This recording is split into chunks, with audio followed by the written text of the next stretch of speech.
This is a biographical work, more so than almost all of his fiction, with the possible exception of parts of David Copperfield. All the episodes, or almost all the episodes in The Uncommercial Traveller, are rooted in actual experience and recollections.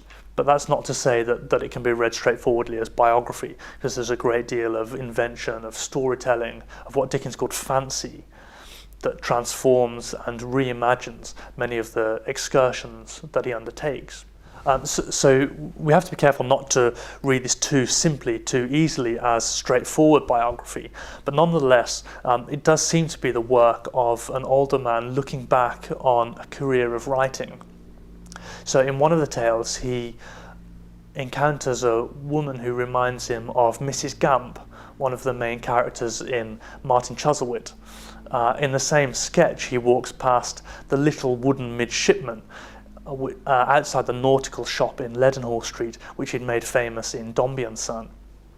And so there are these occasional reminders of an earlier career of Dickens's actual fiction. There's a startling moment in one of the last sketches when the disguise suddenly slips and Dickens expresses in a more direct way than he very rarely ever did the value and importance of his writing career, what he calls a life of some reading, contemplation and inquiry.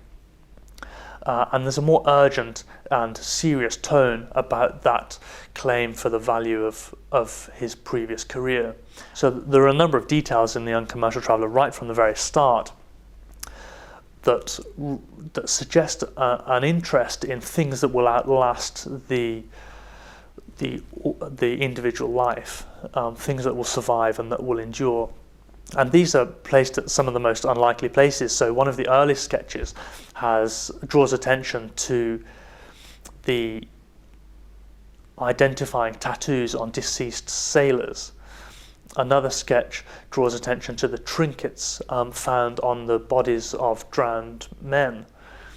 Another sketch draws attention to a monument erected for a benefactor of an almshouse, and constantly, as a sort of undercurrent throughout these sketches, there are these details of things that have survived the people they originally signified. And that seems to reflect in this work of Dickens in particular a concern for how much of his own art, his own creative, imaginative practices will outlive him, will be part of his ongoing legacy.